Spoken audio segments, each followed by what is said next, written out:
Deputy CM હર્ષ સંઘવીની વકીલોને ભાવુક appeal. Harsh Sanghavi બાર કાઉન્સિલની મુલાકાત દરમિયાન વકીલ મિત્રોની સાથે જૂની યાદો તાજા કરી હતી અને પોક્સોના કેસો મુદ્દે એક અત્યંત મહત્વનું નિવેદન આપ્યું છે. પહેલા અહીં દરરોજ ચા પીવાનો અને વકીલ મિત્રો સાથે નાસ્તો કરતા કરતા કાયદાની સમજણ મેળવવાનો અવસર મળતો હતો. છેલ્લા 5 વર્ષમાં અનેક આરોપીઓને કડક સજા થઈ છે. તાજેતરમાં જ માત્ર 25 દિવસમાં પોક્સો કેસમાં આરોપીને આજીવન કેદની સજા અપાવવામાં સફળતા મળી છે. વકીલોને વિનંતી કરી કે આપણા સૌના ઘરમાં દીકરીઓ છે. ગુનેગારોને સજા અપાવવામાં વકીલ મિત્રોના સહયોગની જરૂર છે. કોઈ આરોપીને બચાવવા કરતાં પીડિત દીકરી અને તેના પરિવારને ન્યાય અપાવવા વિશે વિચારીએ, જેથી શહેરમાં ઝીરો પોક્સો કેસનું લક્ષ્ય હાંસલ કરી શકાય.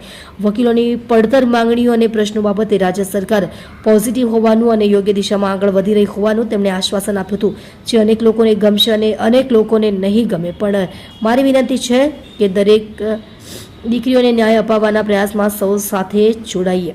હર્ષ સંઘવી. આપ જોઈ રહ્યા છો ગુજરાતની સૌથી પહેલા ખબર આપતી Surat express news channel, director Rajesh મંગલેની સાથે.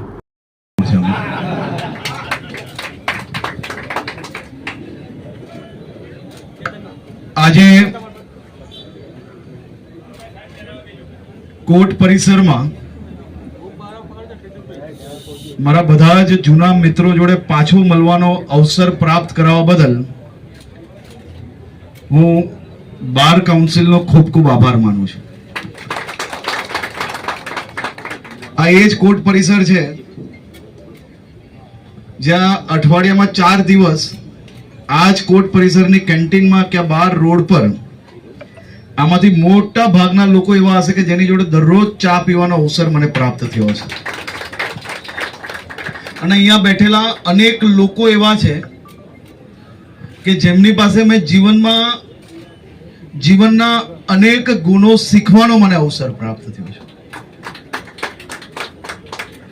કાયદાની સમજ એ તમારા સૌ લોકો જોડે દરરોજ વાતચીત કરતા કરતા, ચા પીતા પીતા, નાસ્તો કરતા કરતા ખરેખર કાયદો શું છે એને સમજવાનો અવસર પ્રાપ્ત થયો છે. તમારા બધા જ જોડે વર્ષોથી દિલનો સંબંધ છે અને ભગવાન કરે કે આ હોદ્દો એ આપણા સંબંધની વચ્ચે કોઈ બી પ્રકારની દિવાલ ના બની શકે તેવો પ્રયાસ હું હંમેશા કરતો રહ્યો.